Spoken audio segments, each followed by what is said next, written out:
Hey everyone, thank you for tuning into the Uncommon Podcast. I'm Josh, this is Chris. We're here, co-hosts of the Uncommon Podcast here, where we love to talk about unique topics to help promote change and inspiration and promote masculinity, because masculinity matters. And today's topic that we're going to be discussing is what happens when you're no longer called. So when you've been in a position where you feel like God's called you to do a work, whether it's in your job or in a volunteer avenue, and then maybe that season of that service comes to an end, and you feel like maybe that you're not called anymore. What's next? So the topic specifically is what happens when you're no longer called, and when God releases you from a mission, what's next? So, Chris, you want to kind of lay out what we've discussed during our planning session? Yeah. What avenue we want to go down? So, I think one of the things that we'll initially talk about, is what our experiences are in that area. Because I think that was one of my favorite parts of our conversation, our planning session, is that I didn't really see, I talked about this, like, I don't really see the light stopping. Like, I don't really see the missions. And you said, well, have you ever thought, and you had just, turned me upside down and said, well, look at it from a different angle, the question that you asked. So sharing those experiences with each other, talk about, like, how do you find what your next step is? Because, it's that raising the whole question. I think you and I have both done that, different phases in our lives, but still kind of addressing the question that still lingers. Right? Even after we know that we've done that before. Yeah. Right, and you're still like, that question's been answered for me before, but I still feel this way. So, talking about that, we talked about, the descriptive way of looking at this as the journey, not a race. Right, that's talk right. about what we mean by that. The marathon. Yeah, marathon. Yeah, absolutely. And then I think we'll talk about how when you get in a mission and you're doing it, your assignment, if you will, you get, depending on how long you're doing it for, you have different levels of attachment to that. And talk about when that mission is over, sometimes that particular mission for you is over, but the overall, your part in the mission is done, right? How do you transition out of that versus when the mission is over? And so you feel like that purpose ends with that mission. Talk about those feelings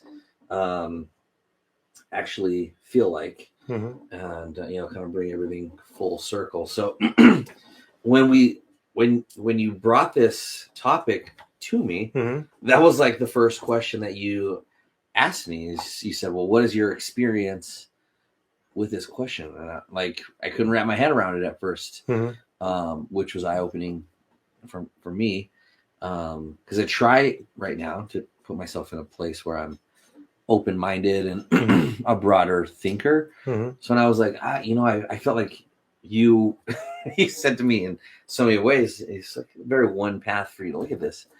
I was like, I can't see really right now. I'm just, I hear God, I hear my next mission while my current mission is going on. Like, I just see this continuous path because I'm listening and I'm obeying without question. I talked about that. Like, okay, half this stuff doesn't even make any sense to me. I don't even know why you're asking me to do this. And just being open to the fact that, like, okay, well, I'm just obedient. Okay, God, whatever you say. Right. And so it's just one thing after another. So versus when you said, well, haven't you ever thought, like, when, your coaching was up and, like, your, that particular job was over and things like that. And I was like, oh yeah, well, I mean, I guess I have been in that place. And I said, I attribute those experiences to me not knowing what's next and what that looks like to me not, like, that was in a different place faithfully for me. Like, I wasn't as connected to God that that way. Yeah. So in that time, you wouldn't have So- seen it this way No, I feel like as a calling, even I though it may have been at that time. apologize so much to God for that part of my life when He was probably like Yeah. sending flares and fireworks and like basically landing my pants on fire Mhm. to give me the signal because I was so disconnected during times like that. Yeah. And so I really only probably heard the Peaks and valleys. Pivotal assignments Mhm. and callings, and I just chalked them up as like, okay, well, this is, I guess, the next road that my life is taking me, kind of things. And so, yeah, there was a lot of times when I just couldn't see the next thing. Mhm. And probably stayed into the current mission Mhm. way longer and got in the way of somebody else because I wasn't listening to removing myself. Mhm. So yeah, I mean, I think it would be very easy to get lost in that, or stuck, not lost, but stuck in that. Like, okay, well, I completed this. Mhm. What's next? Now what do I do? Yeah, I feel like there's so much, like you were saying, about how essentially we begin to identify who we are with that mission or task. And so when there's a levels of attachment, I love how you worded that, and also wording how like holding it upside down and looking at it from a different angle. That's a great analogy. I love that. But when you're in that, there's a moment of confusion, I think, like when you really realize, like, so this is over, and to your point, feeling lost, so to speak. But the only way we get out of that feeling of feeling lost is being aware, like an aware wolf. An aware wolf. Hashtag dad jokes. And listening, and you said in your vision in our planning, you mentioned that too, like you are seeing things differently now that you are plugged into the Holy Spirit and are aware and like made the decision, I'm going to be faithful and committed, right, and obedient. And when we act and move like that, every step and every breath, we're blessed. But we don't always understand why things are the way they are, or why we're asked to do something, or even how to do something. It's always supernatural. And in our realm, like you said, like it doesn't make sense. Like, I don't get this, but I hear you, and I'm going to. And then it always works out in God's way. Not my way, not Chris's way, but in God's way. Right. So that's unique about that. And so right. Yeah, I gotta turn that volume up, boy. So in your, so when have you Go ahead, I'm sorry. No, that's okay. When have I? When have you, or did you say now that you are in that place? Yeah, for me, so my wife had a son before we met. I've been raising him since he was 18 months old, to the extent where when he was almost 17, I adopted him. Okay. And so I felt called to do that. I felt called to take care of this child that was not mine. I felt called to coach him. I felt called to discipline him and raise him like my own. And he probably needed it. But now he's 18. Now he's graduating. Now he's making his own choices, whether I agree with them or not. And what I've learned is I'm no longer called. He's at a position where he's got to figure out things, and that's difficult as a parent and as a man. And knowing that our relationship isn't what I expected it to be or what I may want it to be, because he still has connections to his biological father, and that's not truly a healthy relationship. So that brings a whole other caveat of stuff that we'll not go into at this moment. However, I realized when the realization came to me, because I just kept asking God why, and that's what came to me. It was I was relieved of that role. Like, you're not called anymore. You did what you were called to do. And hearing that, knowing that, like, whoa, am I just thinking this, or is this, that took off a lot of the pressure from me, knowing like, okay, so this season is over. And then there's feelings of grief, what it could have been, what it should be or not, or whatever. And then all those emotions of anger and like denial, where you like try and it's not denial, but it's what do they call that when you start to tell yourself like, oh, what if this and if I would have that type of thing, right? Bargaining. That's another. And then going through those processes, and I just went through grief with my brother, and still do, with his passing. So it's been just a struggle in those realms of like dealing with this pain, and then those moments of grief just pop back at you every now and then. So then going through that as well, and then finding acceptance, and that was part of how I found acceptance, was realizing that I was no longer called, and that it was okay to release that. Oh, thanks for sharing all that. I can't imagine that's easy to go through. No, it's not been easy. Because it's a form of, I mean, you're talking about grieving. It's a form of mourning. Like, that part of your life, you're breaking up with that part of your life right now. Like, you're going through a breakup, a separation, a divorce, if you will, like, so to speak, extreme terms, and or same kind of feeling as passing of somebody special to you. Right. You're separating your spirits from each other. Right. So to speak. So thanks for sharing all that. And that's how that kind of came about. Well, and that makes total sense. And so, validating your feelings, and like, again, thank you for sharing all that. No problem, man. Thank you for listening. I'm sure thank you all for listening. Benefit a lot of people in hearing that story. But I want to go back to something that you said that I think we lose sight of in that like transition phase, because what registered in my mind when you said, and you talked about expectations, right? When we think we know, most of the time we can feel it coming to an end. You have that, like, at least for like for me, a premonition. I've had that feeling of like, okay, well, especially when you're intuitive. We're in the fourth quarter, like this game is going to be over, and you're like, we're coming to the end of the performance, or like, oh gosh, this is our last. This is my last game. Those kinds of things. But also when you don't know, that you can feel it still. There's just a transition coming. This doesn't feel right anymore. Like an energy of transition. Like like the weather's something in turning, the universe. So to speak. We say God speaking to us.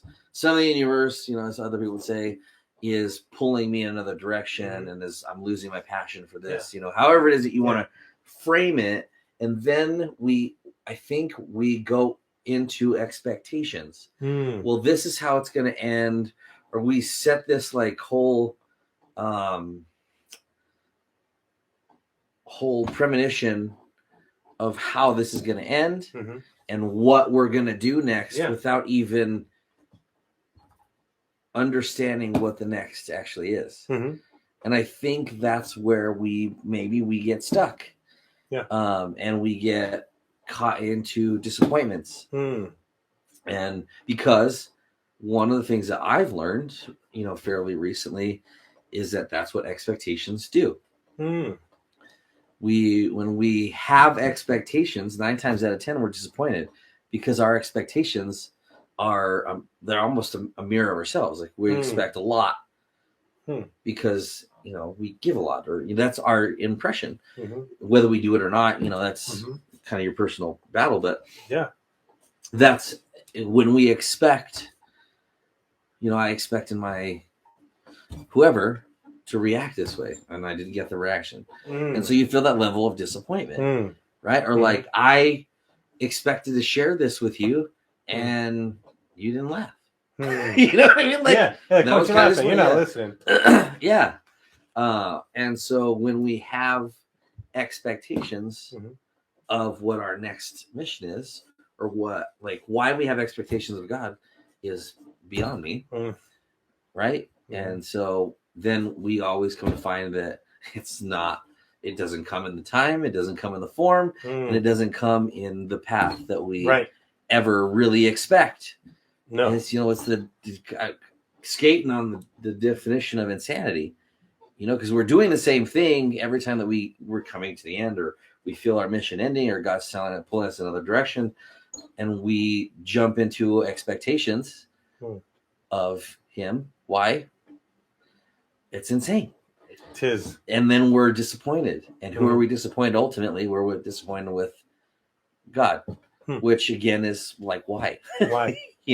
Because we've just been given another blessing. Mm-hmm. Whether it's a blessing that we wanted, that's where your expectations come in. That's kind of our fault. That's interesting. Yeah, because sometimes we may not expect that blessing to be that, so sometimes like even the end of that season is the blessing at times as well, or looking back on whatever that may be, like we talked about as coaches, there's a beginning and end date, so when we go through that season, there's a light at the end of the tunnel. But you talked about how like when you're really like you had a hard time with the topic initially because where you're at in your calling currently, there's no end date. There's no end of the season right now. Like this is going to go until who knows type of thing. Yeah, I feel that I'm in my infancy for ministry and for discipleship. That's powerful. Yeah. And so that's why I'm like, I use the tunnel example, but I like the light. I don't see the light. Yeah. Dimming, even though it's brighter, like you were saying. Yeah, but it's a good analogy. Yeah, because when you have a sports season, you know the end of the tunnel. You see the end. It's approaching. Like you got to adjust with your players, depending on your record to get to that goal. Or prepare for that tournament. But in certain callings, like sometimes it's continual seasons. Like I was telling you, like we both coach our respective high schools, and for me, I felt like that was a calling. That opportunity came when I did not expect it to, and then running with that, feeling like I was called, and then when that time came, like I knew that I was the end of my calling in that scenario, which is the end of that season, so to speak, and then there's all the, like you talked about, the attachments that are different, because you put so much of yourself into something that you start to become that. Yeah. And then how do you release that? Like how do you really truly release it? Well, yeah. I mean, when and especially those of us that like really dive into something, really engulf ourselves in the project or the mission or that season of our. I love that term that you use, a season of our life, and that's who we are. It becomes part of who we are for that particular season, right? And so we feel like we're literally pulling a piece of ourself off at the same time, and it could be very painful and traumatic, and you can use all those confusing and scary, and a part of you is gone. Yeah, part of you is gone, and in some ways you really feel like that's a part that you will never get. And we joke when we're bitter and we're sad, and we say, well, that's 30 years I never got, I'll never get back, and whatever the term that we use, right? Or say things like you can't unsee that, or I can't unlive that, and that kind of stuff. And so all of that could be very difficult in a probably a not so the best word to use, but for anybody transitioning out of that season of their life. However, I feel like turning that point over and on the other side, looking at it as you just gave yourself to that mission, to that season. A part of you lives there. You gave that. So instead of thinking as well, I'm losing that, well, that was a gift. That was a gift God allowed you to give to that mission, to that, in your case, coaching, all the kids that you inspired, in my case too, other leaders, your ministry now, your door grading ministry, eventually I would say that God's going to upgrade you. Like you guys are going to level up from, and not to diminish your current ministry now or anybody that stays there, but you feel like something more will come, something bigger. Yeah. Right. You guys will lead a life group together or separately, or like that could happen. Start, another different kind of group at the church or another ministry or, something to that effect. You feel like there's you will have given your time and whatever else to this current ministry for whatever long that season is. You gave that so that it could flourish. Yeah. Right. So part of you lives there. And so instead of thinking that we're losing that part of ourselves, that thinking that this was a gift that God allowed me to give to this, and he will fill it with something else in its place, then I think that helps us then to identify then like what that next step for us is. Because it's getting us closer to our faith and accepting that like this really isn't our job to like take over. It's not. This is God's plan. It's not. It's not our thing. I love that. I like what you said. Like instead of thinking, what did you lose? Because it's easy to get into that mindset. Thinking about what did you gain? What did you get from that? And using that as a spinoff to transition. Because like to your point too, like I used to be involved with the youth ministry. Now I'm doing the greater ministry. What I love about this is I do like to talk to people, so that's fun. But my wife serves with me, whereas previously she was not. Oh, right. So I was the only one serving, and I was going to classes for life groups and such. And so now that we get to serve together, that's what I really enjoy. See, that's great. And it was, I want to recognize that I didn't. You said those things. I didn't say what we gained. I just said, giving you took that entirely different direction, which that was. I just heard it because like when you're going that way, yeah, it was like hearing a song. Like I wanted that fifth to go there. Like you wanted. Oh yeah. I was like, oh yeah. So but then you went took it. I was like, but hey, check this out. Yeah, it was So yeah, that was a great. It was a great catch, a great level up upgrade. It was good. Teamwork. Teamwork. Let's go, baby. Come on. Let's go. Absolutely. Let's go. You know what that calls for, right?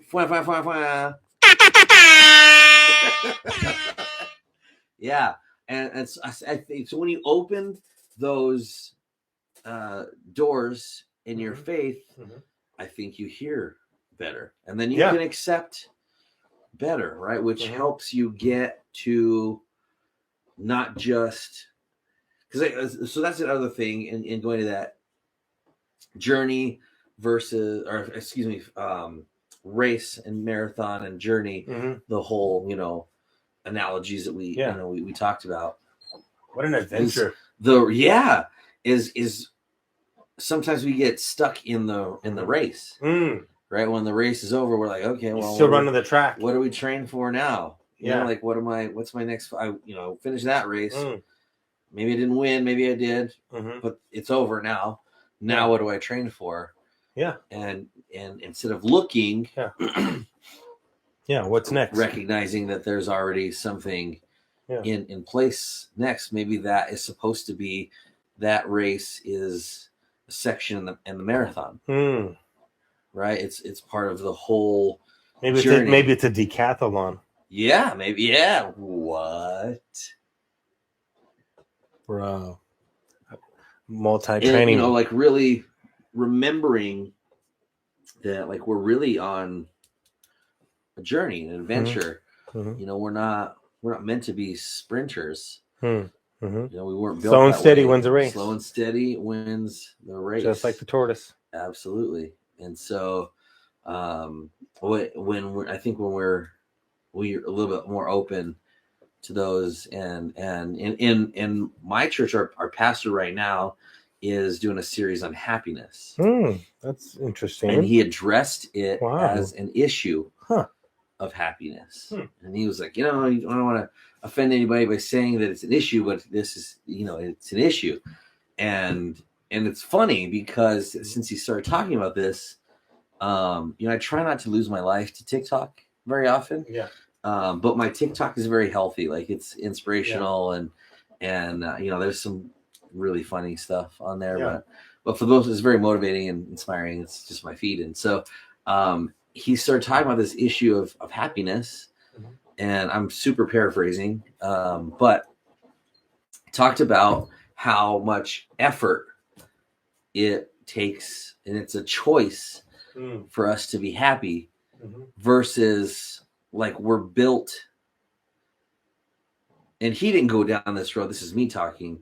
But we're built with demons and we're constantly fighting those. And so it's very easy for us as human beings, and it takes zero effort for us to not be happy and to have anxiety and to like fear things and to just sit in negativity. And so I started getting all this other stuff on my feed about that. Wow. And how many different ways to slice that pie is it literally takes us, and we have to make the choice to be happy. And how much more effort that is. That's why it's an issue. And that's kind of how he started. At least that's how I heard he started the series. I love what you said there. Other stuff I've listened to similarly is like right now, your yard looks really good, by the way. It's green. Thank you. Yeah. My grass is not. Oh, and really? Not yet. Yeah, because they didn't restrictions and stuff with water. But, gotcha. I didn't start watering on my own soon enough. But this recent rain will probably be very helpful. But what you talked about, like with demons, like anytime you've done yard work, I'm sure there's weeds out there that you never planted, right? And so that's the topic that our pastors discussed. And then I've heard other, like, I think John C. Maxwell talks about that too, just like with weeding, like there's people have like weeds in their life and they just show up. Yeah.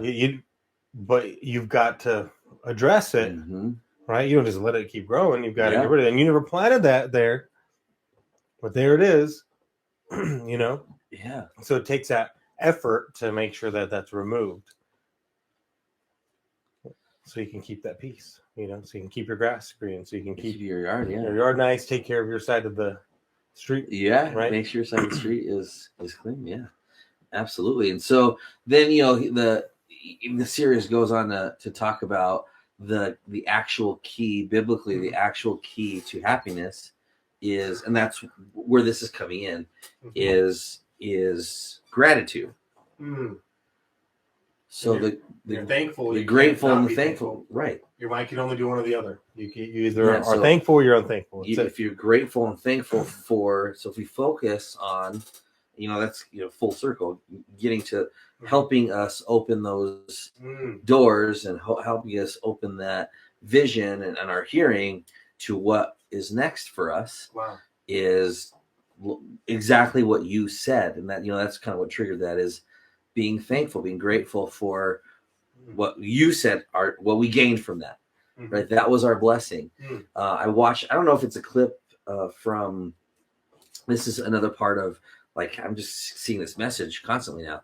I think it's God's Not Dead 2. Really? There's a second one? I think there's a second one. And so they literally have a priest on trial. Oh, wow. And they're asking him, I think the clip I saw, the prequel of that was I feel like they listed a bunch of like detrimental things that happened to him.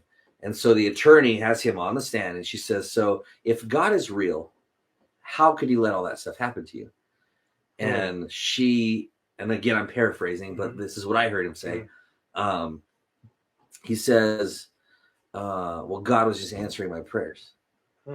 He said, I asked for wisdom. And so God gave me the opportunity, a bunch of problems in my life.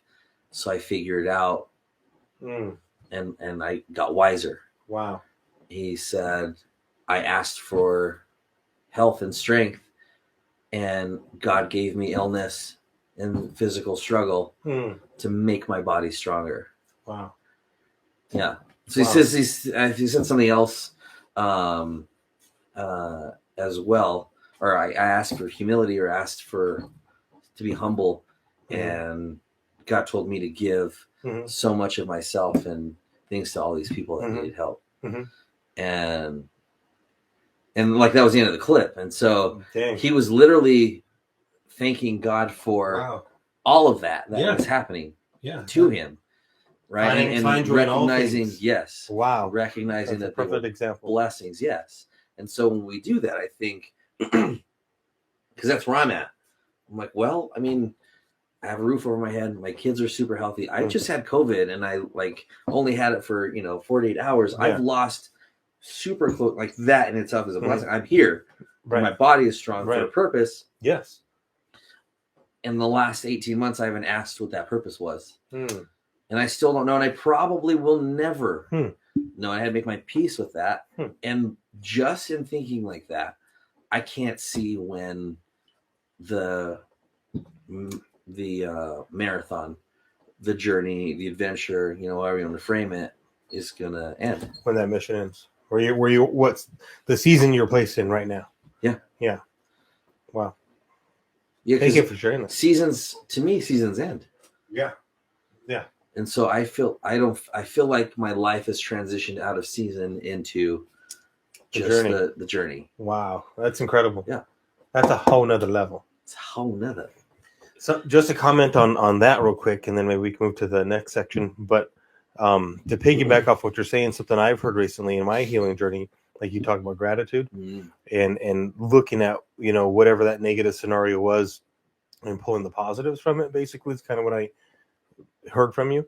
A term that I hold near and dear that I've been learning is because sometimes when people are bad to us and we're hurt, right? We feel like we're blaming them for something, like, oh, well, because they did this. Oh, I could have that. And I wasted my time and geez, my effort and money and whatever, right? But if you spin it and hold yourself up from a different angle and choose it to, you know what, that happened and I get to blame them for, and then insert the positives. Does that make sense? Yeah. Like, I earned this award, or I had this memory, or got to go to this location, or whatever. You can start blaming them for those positives to kind of shift your mind, so that way you're not dwelling in the negativity, which can too also help you, I think, discover what's next. And really, to your point, what you were saying, like when you're really just aligned, then you really know it'll come.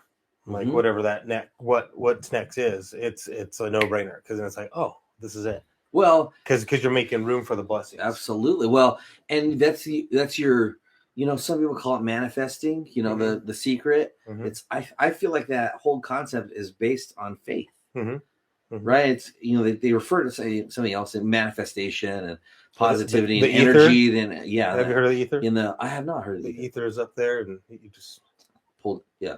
And so I feel like, right, you're focusing on the blessings, so that's all that you see, right? And if you look at like resilient people, whether that's people born with, socially they would be called disabilities, I feel like, their abilities, gifts, things like that. But the difference between the people that are sending out positive energies, they're living healthy lives still, they're maintaining, is their faith, their outlook on their current condition, mentally or physically, versus the person that is like, oh, well, I'm a victim. Right. And somebody like dismembered my arm, and like now I like this and that, they get to live their, these kinds of things, versus like these resilient athletes or these resilient people that, I just watched a thing on Disney. This guy's blind, and him and Will Smith are starting going on all the adventures where he went blind, and he then realized that he can see way better now that he can't visually see than he could, and that's the way that he lives his life. Wow. Versus a blind person that is like, well, this sucks, I can't see anything, and like I used to be able to see, and in there, and they have so much trouble. I feel like the victim mentality that you're saying. Yeah, they can't grasp their current reality. They have trouble like with their other senses heightening, and they're they just struggle because they're not focusing on the gifts that they've been given. And so again, that makes us stuck. I feel like this is God's taking this whole concept in a different direction, but Mm-hmm. in a direction I feel like it needs to be addressed in order for us, in full circle to find that next step. Is we have to be open to it. Mm-hmm. We have to be open to that change and that transition. Mm-hmm. Everything that we talked about that's difficult to go through, we have to be open to those things as opportunities, or else we will get stuck. We'll get stuck in the mission too long. We won't ever leave. Yeah. We'll get in somebody else's way. We won't find our paths or our purpose in life, because that's what we attain all this to, is this is what our purpose is. That's why it's so hard to detach. Yeah. This has been my sole purpose. That's why I recognize it was such a big deal when you shared that about parenting.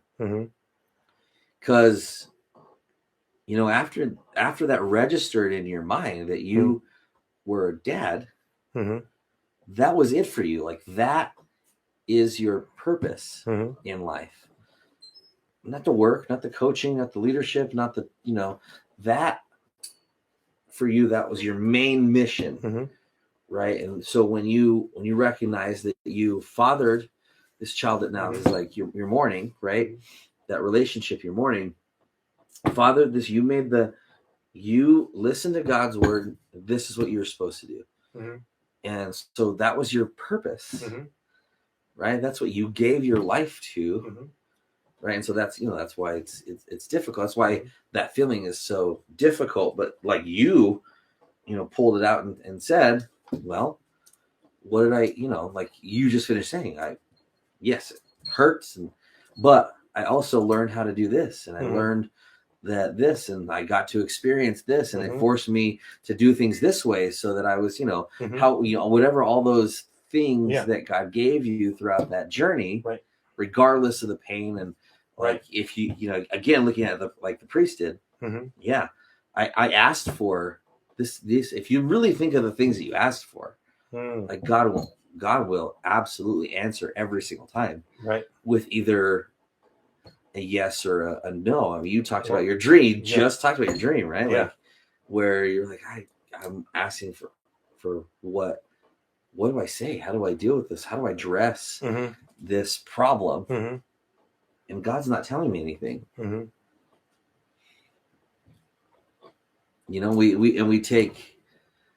We take that. I think we take all that stuff for granted. Yeah.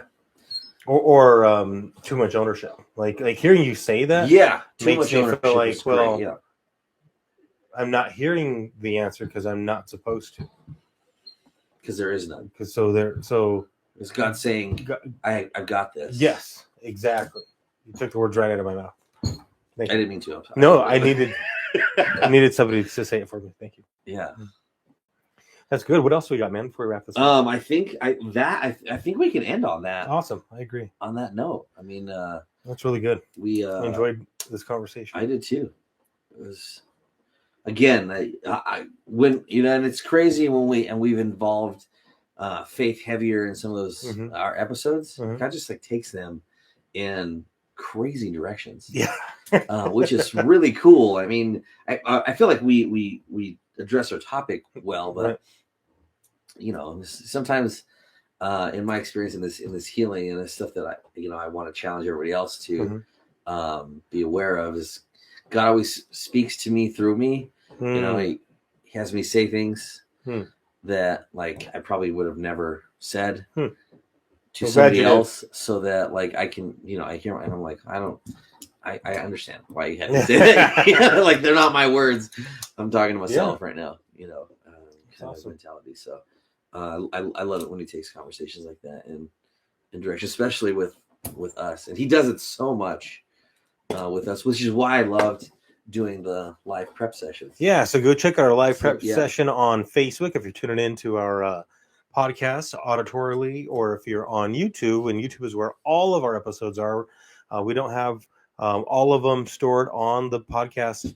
So if you go to Podcast Land, either on Apple or iHeartRadio or Spotify, then they're only the most recent ones that are there. But at YouTube, every single one is available there, so you can find us. We will continue to, if you go to our Facebook, all the links are there for everything. Keep that updated. That's our main page and source of communication for everybody.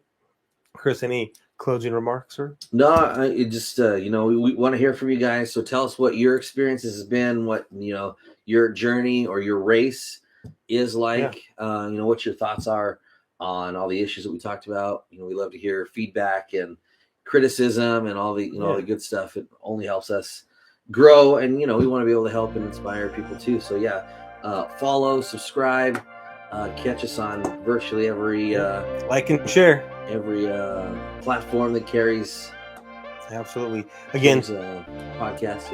You got it. Again, thank you for tuning in to the Uncommon Podcast. I'm Josh, this is Chris, and we'll see you next time.